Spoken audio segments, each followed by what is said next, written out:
Yes, I guess best for least, this is a very important topic. I think the Washington Post on Monday had 2 full pages about this issue. I don't know if any of you saw it, about the soft power of Gulf countries. At this time, some of the best soccer teams in the world are now owned by Qatar, UAE, and Saudi Arabia. Some of the best sports tournaments now are taking place in Gulf countries. Everyone watched the World Cup in Qatar last year. It was one of the best. I actually was there. Saw the final games. I saw the openings. Was really an amazing event. And with the way things are changing, I think in 10 years, at least half of major sports events will take place in Gulf countries. I think Saudi Arabia now won the World Cup for 30-34. Qatar is supposed to host the Summer Olympics for next year, 2024.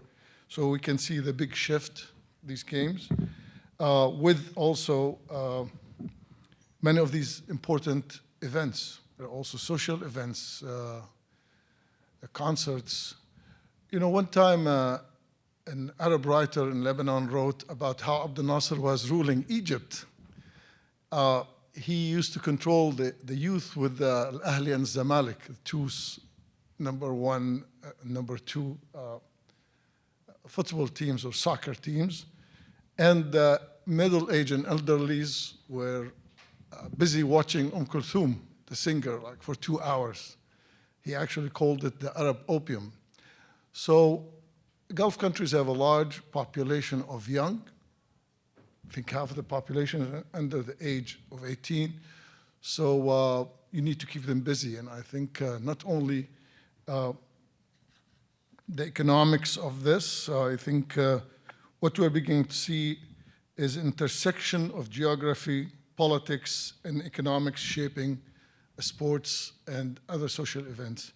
You didn't come here to hear me, so I would like to introduce our speakers. First, Dr. Katzman couldn't make it. He apologized. So I will ask first our first speaker. Dr. Freer will be our first speaker, and she's a senior fellow, non-resident fellow at the Gulf International Forum. Please. Thank you. Can you hear me? Thanks so much for sticking it out with us for the final panel. Unfortunately, I'm not going to be speaking about football, largely because I know next to nothing about football, or any sports for that matter. In any case, I am going to be talking about a different type of soft power when it comes to the Gulf states. So when I moved to the Gulf in 2010, at that time, pretty much every article that mentioned Qatar or any of the small states of the Gulf would refer to them as, tiny kingdoms or always punching above their weight. 13 years later, though, I would say that Qatar and its neighbors have successfully developed global brands to the extent that you don't really hear these kind of tropes about punching above their weight as much as we did back in that day. People are generally aware, of course, of the World Cup in Qatar, of the US and UK branch campuses in Doha and Abu Dhabi, of the vision projects throughout the region, of the airlines, particularly the Emirates ad with Penelope Cruz, and so I would say at this point, these states have developed global brands and have developed soft power tools in a way that's unique when we look at other small states in particular. And there's an entire academic literature that has developed basically trying to account for the ways in which Gulf states have done this and have done this so quickly. And I'd say that these policies also have created, in addition to this notion of national brands, common knowledge about these states in diaspora communities. It's easier, therefore, for these states to mediate in places in which people know something about them. For instance, when I was studying Gulf conflict mediation and involvement in the Horn of Africa, a lot of what I heard was that people knew about Qatar and had some idea of what Qatari policies may look like because of their interaction with Al Jazeera. And so again, you have this idea that these are states which are more and more familiar to people on the global stage. And so I'm going to focus on 2 areas of soft power, one of which is related to conflict mediation, and the second has to do with religious statecraft, or the use of religion in soft power. So beginning in terms of conflict resolution, Qatar has long been involved in a variety in negotiating settlements throughout the region, in Lebanon, Darfur, Yemen, Iraq, between Hamas and Fatah in the early 2000s. And as a result, Qatar has made a reputation for itself within these peacemaking and peace-building communities. In more recent years, of course, Qatar has hosted the leadership of groups like Hamas and the Taliban, in hopes of using these kind of links, as well as its links with Western powers, to build peace in the broader region. I'll talk about that a little bit more later on. Qatar, of course, has not been alone when it comes to conflict mediation. And indeed, money helps when it comes to conflict mediation. It helps to have petrodollars backing some of these conflict efforts, or conflict mitigation efforts, but it's not everything. So you see Qatari involvement in particular in the region. We've seen the UAE alongside Saudi Arabia help to mediate a peace deal between Ethiopia and Eritrea. In 2021, the Emiratis assisted negotiations between India and Pakistan, leading to an announcement that they would respect their 2003 ceasefire agreement. And some analysts see this diversification away from just dealing with Middle Eastern conflicts as deliberate. Indeed, we've seen the UAE diminishing its troop presence in Yemen as of 2019 and Libya as of 2021. We've also seen the UAE's efforts to focus on re-engaging Syria's Assad regime, as well as re-engaging Iran. We've seen that between Saudi Arabia and Iran as well, as has been talked about earlier. In addition to these countries, Oman, of course, was notably involved in 2015 in formulation of the JCPOA, has also been involved in mediating in Yemen since 2015. Kuwait is often known as a regional mediator as well, and was instrumental in helping to end the intra-Gulf conflict that ended back in January of 2021. And so in terms of one major tool of soft power that these states do have at their disposal is conflict mitigation. And this is something which has proven to be very important to these states. And Sheikh Nawaf this morning said that Qatar is unique in that in its constitution, I believe it's Article 7, it states that conflict mediation is a part of what the Qatari state wants to do. So these are kind of baked into national identity projects as well. The second area I wanted to talk about is religious soft power. So I work on, I look at Sunni Islamist groups throughout the Middle East. Not to do a shameless plug, but my first book was about the Muslim Brotherhood across the Gulf states. And I think what we're seeing now, generally speaking, when we look at Sunni Islamism, is a downturn in the relevance of independent Islamists. As May Darwish and others have observed, the most successful transnational movement in the Middle East right now is not the Muslim Brotherhood, is not even groups like Al-Qaeda, but rather the most influential transnational movement would probably be authoritarianism. And so in this situation, we see different reactions to the downturn of the domestic political relevance of a lot of Sunni Islamist groups. Qatar's relationship with the Muslim Brotherhood and with Islamists more broadly has been speculated about over the years. Most recently, since the Arab Spring, there were headlines saying that Qatar was a club med for terrorists. It was also called a mini Ikhwanistan.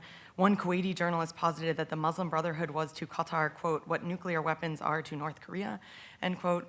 For the record, I disagree with these evaluations. What's interesting when we look at Qatar is that there hasn't really been a domestic base for brotherhood activism in that state. I've documented elsewhere also the large number of figures who have found refuge in Qatar to reveal the extent to which they're not all Islamists, which demonstrates, I would say, that housing these figures implies neither ideological links nor meaningful structural connections. Rather, Qatar recognizes the utility in providing refuge to certain politically and socially important figures like Azmi Bishara, Sheikh Yusuf al-Qaradawi, and MF Hussein. Qatar has also been able to distinguish itself from its larger neighbors, namely Saudi Arabia, in so doing. Qatar has also become involved in global debates about religion by hosting things like Islam Web, Islam Online, and the International Union of Muslim Scholars. And these are all global religious platforms that obviously have a global audience, thereby bringing Qatar into global conversations about Islam and about its place in politics and global politics more broadly. Qatar has then in many ways done what a lot of analysts have described as managing the ambitions of Islamists outward rather than inward.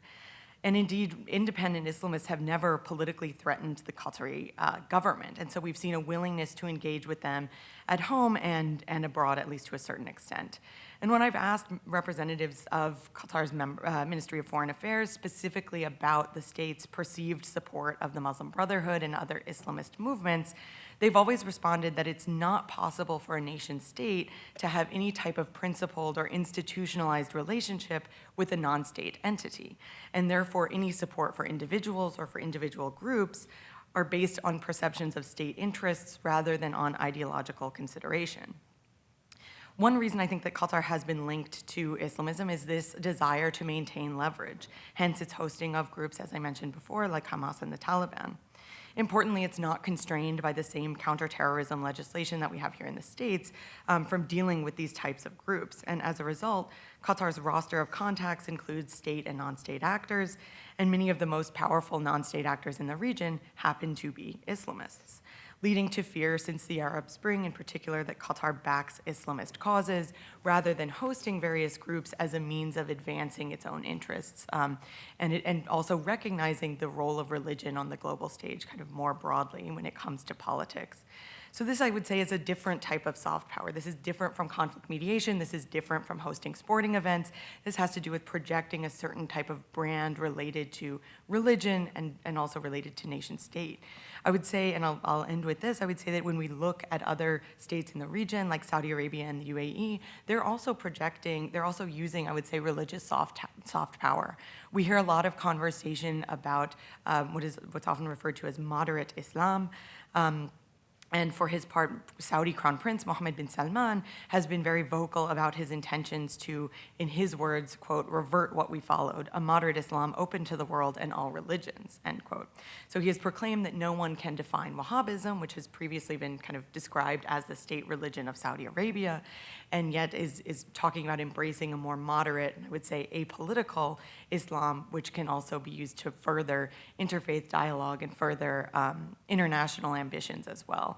And I would say that the UAE is doing this too, talking a lot about moderate Islam, talking a lot about interfaith dialogue, and this aligns with its kind of international goals more broadly as well. So we have different conceptions about religious soft power, but really an agreement that religious soft power matters in addition to the other type of soft power that I mentioned as well about conflict mediation. So I will stop there. Thank you. Well, thank you very much. And now we have Fatima Al-Dosari. Fatima is a cross-cultural communications professional with over 10 years of experience building bridges between her own country, home country, Qatar, and the United States. She's currently the executive director of Qatar American Institute for Culture. Please. Thank you so much, and assalamu alaikum and good afternoon. First, I would like to thank and congratulate Dr. Dania Dhafar and Dr. Khalid Al-Jaber and the team at GIF for organizing another successful conference, and I'm honored to be among a panel of scholars and a room full of scholars, so I'm not gonna bother you with a lot of academic talks about the concept of soft power and what it means. And I hope that I'll provide a practical experience and a case study throughout my work. And I would like to take this as an opportunity to introduce myself and the organization I lead to those who I never met and had the privilege to meet before, and invite you to come and visit our institute, which also serves as a prelude to the question in hand. My name is Fatima Al-Dosari, as the doctor mentioned, and I'm the executive director of the Qatar American Institute for Culture, or as the friends call us, CAKE. And our organization's journey started over 6 years ago with a mission to institutionalize the Qatar-US relations to create better understanding between the nations and their people. It evolved to an independent 501c3 public charity with a focus on art and culture, looking at the Arab and Islamic communities between the US and Qatar as the main shared cultural, historical, and heritage demographic between the two countries. And that helped us attract over 15,000 of constituents over the past 3 years. And so we don't look at the Qatar from a very national lens, but also through regional, ethnic, and religious lens. We went through challenges such as the global pandemic and the legal constraints to execute our mission, yet we were able to find opportunities to support cultural education and appreciation of Qatar, such as the Qatar USA 2021 Year of Culture, spearheaded by Qatar Museums, and of course, the 2022 FIFA World Cup in Qatar.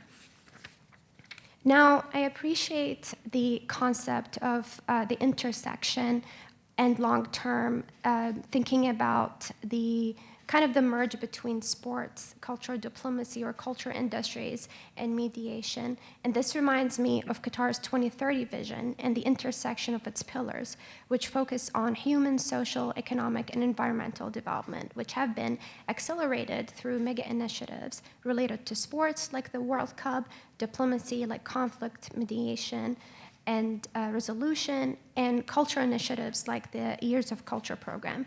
But we also need to always understand the context where this intersection and long-term partnerships are applied to, and the political framework it is planned for.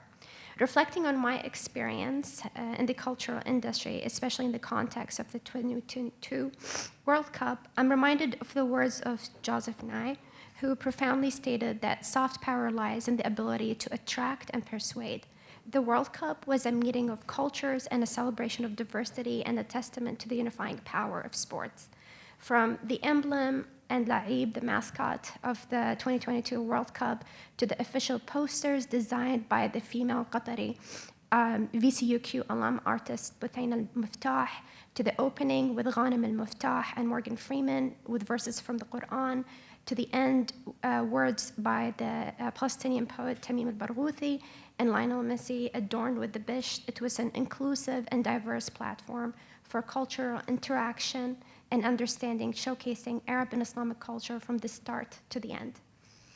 As we engage in dialogues about art, culture, and heritage, we must not lose sight of the realities that underpin these discussions. Our conversation should not revolve around theoretical constructs or academic discourse, but must also address the pressing issues that affect real lives.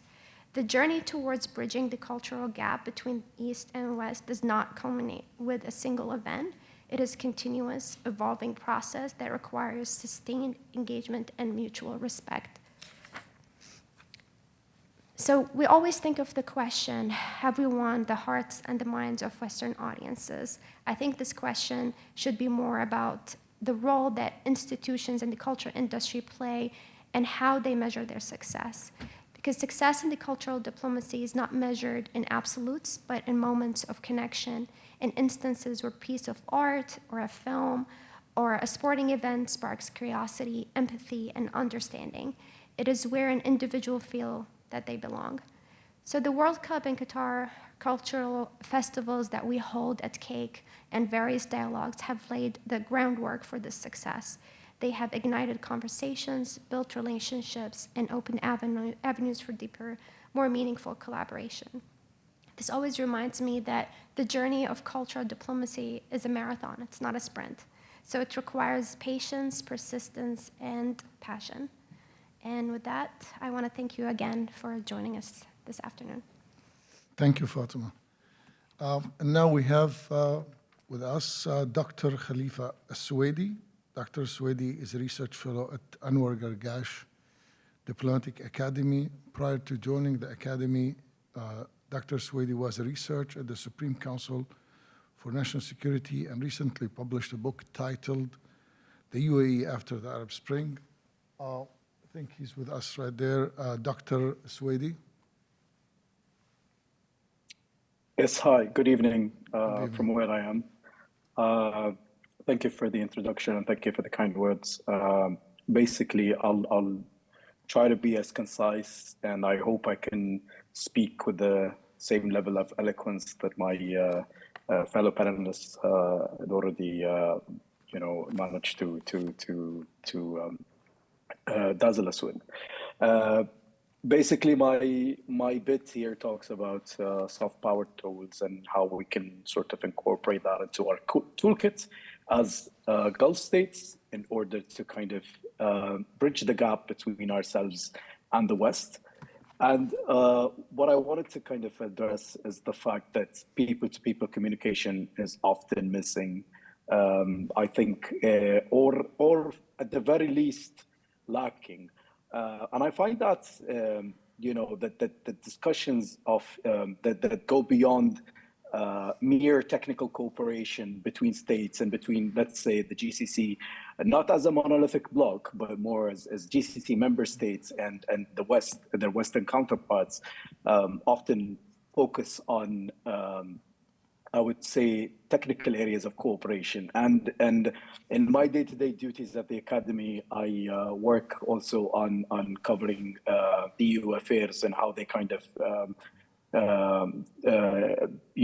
relate to what we do every day at the academy, which is the diplomatic academy. And I also spend time training and teaching diplomats, future diplomats from the UAE. And I always emphasize the element that, diplomats need to be more, I would say, yes, they are representatives of their nations, but they also need to take a step further beyond the confines of those discussions that are often confined to meetings behind closed doors or their embassies and whatnot, and try to immerse themselves in whatever culture or society they're in. And I feel as though, and I've noticed that trend among a few, in a number of ways, let's say among diplomats that are often residing in the Gulf, there is not a kind of personal sort of criticism or a critique of them and their personalities, but rather I think it's something that runs deep as far as we're concerned. When we're trying to deal with those questions of one immersing themselves in a culture, and I feel as though, when you as a diplomat, or let's say as someone who's researching or looking at a country, and you sort of like lack that sort of cultural element of where you're not assimilated enough, you're not sort of having that conversation with people, the youth specifically, and you've noted, one of the fellow panelists spoke about the changing nature of Gulf societies and how they're ever evolving, and it's important to emphasize that always as change happens across the Gulf, and it's a wave of social change and all that, whether it's channeled from the top down or whether it's driven more so in an organic fashion. I think at the end of the day, we need to emphasize the role of youth on both sides, I would say, and emphasize expanding cooperation beyond focusing on technical areas of cooperation. There needs to be a conversation. There is a conversation to be had about what's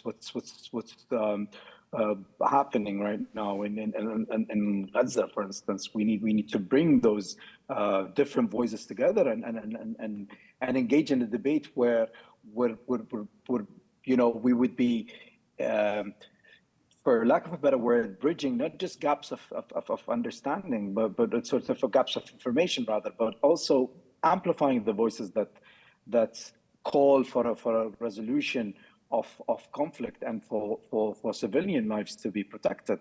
And this has become, I mean, as far as I'm concerned, this has become a mainstay in the theme, in the theme of what we're discussing here, because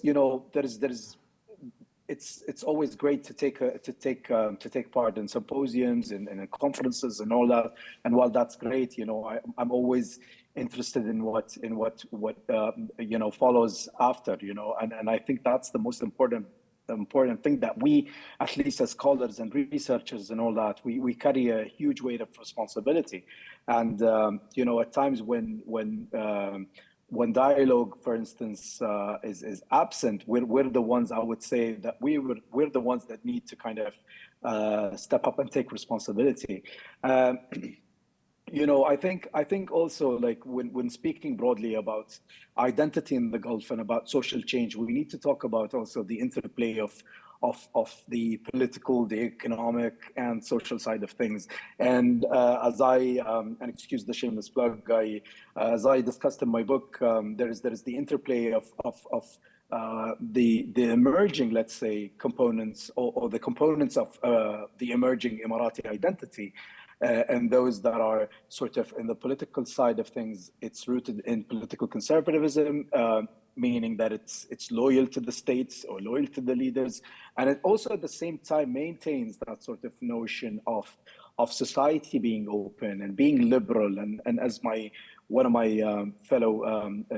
the fellow panelists noted, that there is this emphasis from the state down, from the top down rather, on forging this new concept of tolerance that may differ. The Saudi idea of tolerance, or let's say, or revisiting or reinterpreting religious discourse is different than that of the UAE. But then again, at times when it's covered in the literature, let's say, or in some op-eds, and I think I read the recent op-ed that talks about this particular issue, it's often both states, I'd say, or let's say that they're lumped together.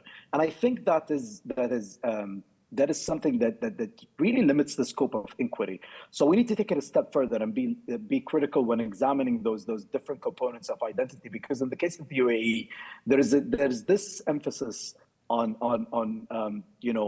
tolerance and all that, and that sort of predates the Abraham Accords, and you need to sort of as a politician at the end of the day, in order to bring about social change, and to kind of push that sort of new kind of discourse on national identity, you need something to bestow a sense of legitimacy upon it. And this is a question that transcends regime type.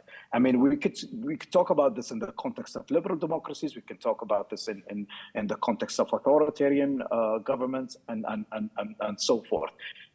Because as scholars, this is something that really interests me, and it has broader implications for the country's soft power.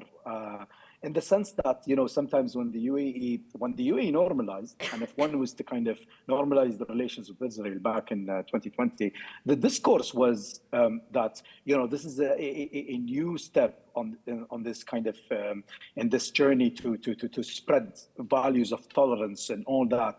And then while this may seem sort of hard to understand in a different context, it at least to me as a scholar, and even, not as an Emirati first and foremost, but as a scholar, let's say, it interests me in a number of ways how states go about legitimizing the foreign policy, let's say, or whatever foreign policy directives or direction that they choose to take, and how they kind of root it in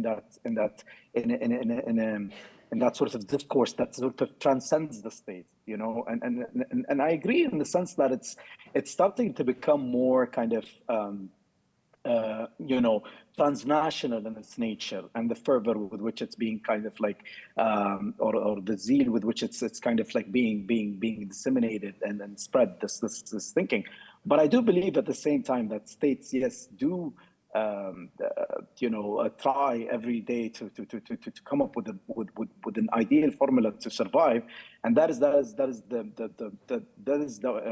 this is something that every state, irrespective of regime type, contents with. So, but what I think in the case of the UAE, there are different components at play, and one way with which the government sought to kind of forge this new sense of identity, even considering the kind of post-Arab Spring context and then the war in Yemen, was to kind of tie loyalty to the state in this kind of notion of sacrifice, which is in a way sort of runs counter to the existing body of literature out there with regards to the Gulf, in the sense that Gulf states or Gulf citizens are passive largely, and they're just recipients of wealth and whatnot. But in the case of the UAE, this has evolved in a way that sort of basically forced us as scholars, and many scholars like myself, to revisit our understanding and try to sort of come up with ways in which to kind of make sense of that. This is something that we are guilty of as well. I mean, as an Emirati, I would say that we need to kind of pay attention to the up and coming generation of scholars. Excuse me, because they have their own kind of ways of approaching this very kind of or navigating through this very interesting period, to put it.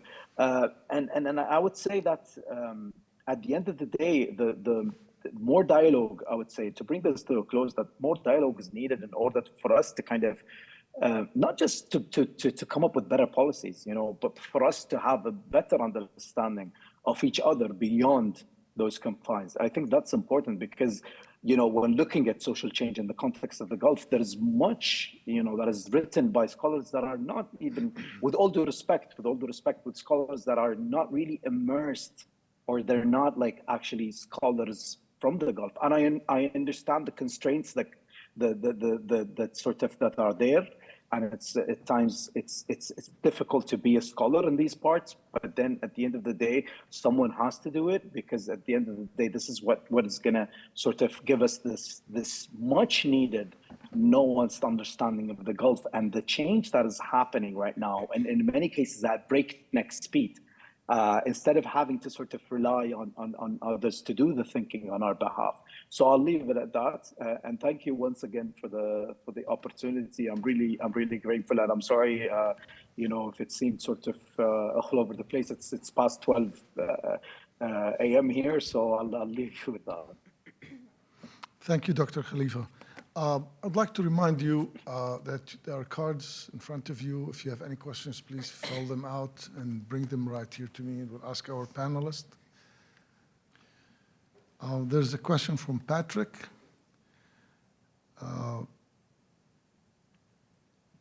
Addressing Courtney and Fatima. How does Qatar measure the impact of its soft power initiative? What gives Qatar the confidence that these investments are worth the expense and do more good than harm for Qatar strategic interests?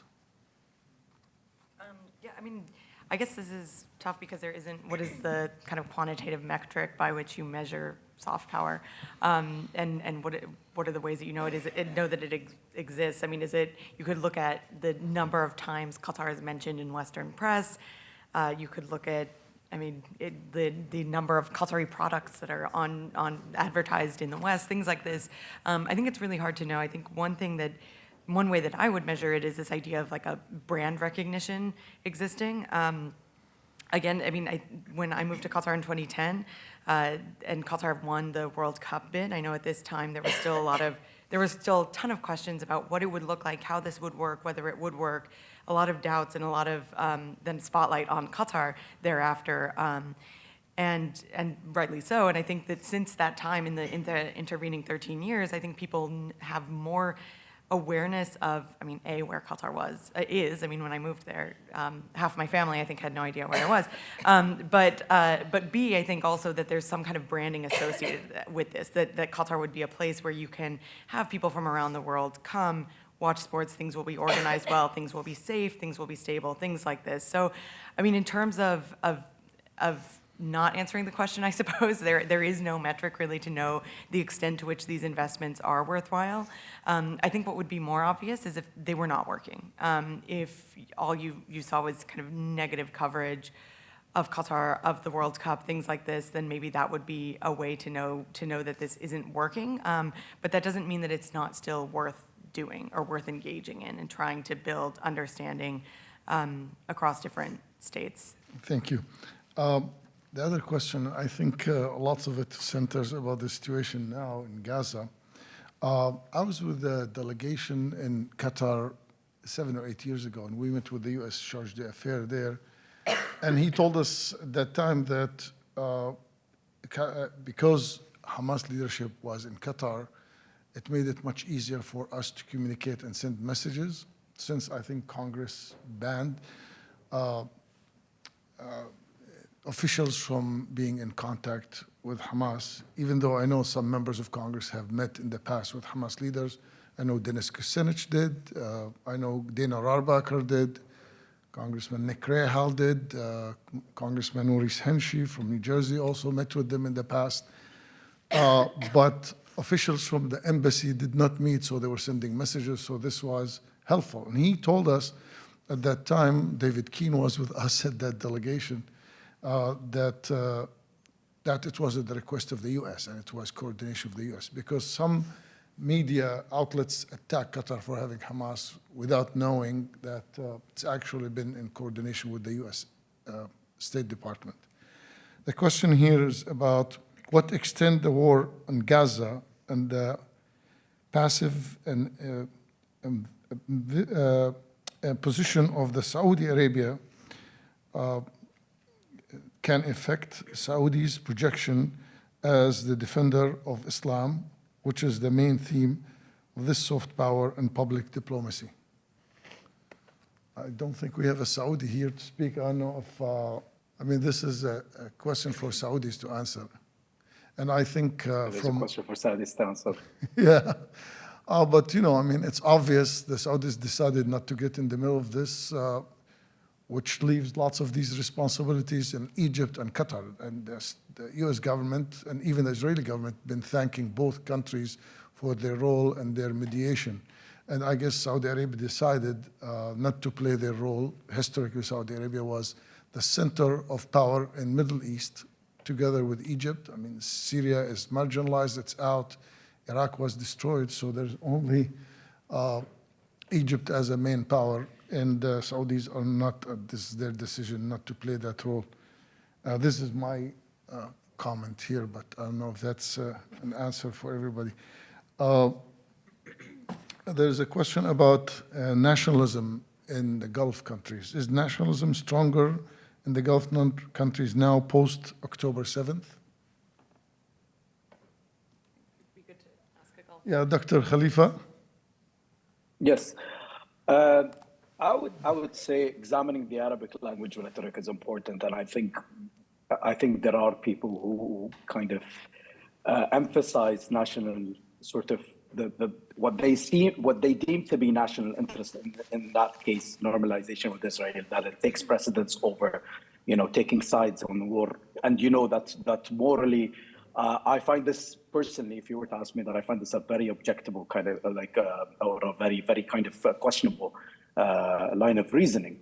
However, it is the sort of zeal with which it's being sort of that underlies it, and how vociferously, you know, some commentators are defending you know, normalization with Israel, whilst at the same time, you know, it's difficult to kind of like maintain that sort of duality, because in many cases I think that critique of what a state does at times in the eyes of some people seems like, or looks like, is anathema to what a state does. So it's kind of like undermining of one's, you know, social standing or whatever. So it carries a lot of it carries a lot of risk, let's say. But I would say that nationalism has been sort of, in the case of the UAE, I would say, I'm not going to speak on behalf of other Gulf states, but I would say that it's been rather interesting ever since the Arab Spring and the kind of like, you know, the sort of clash that the UAE has had with the Islamists, and the fact that now they wanted to kind of tie like nationalism into this, as I said, these notions of sacrifice and all that, and giving one's life for the nation, as opposed to kind of, you know, for national identity to be sort of beholden entirely to religion, or let's say, or notions of Arabism. That is not to say that religion and the wider Arab identity had both lost their appeal, but it's kind of like being supplemented now, rather, by this kind of like growing sort of sense of belonging to the state. So I would say it's been consistently on the rise. But yeah, I hope that I answered the question. I guess if we don't have any more questions, we can conclude our session with this. Thank you very much. Thank you, Fatima. Thank you, Dr. Fear. And thank you, Dr. Khalifa Suwaidi, And thank you, everybody, and have a good rest of the week.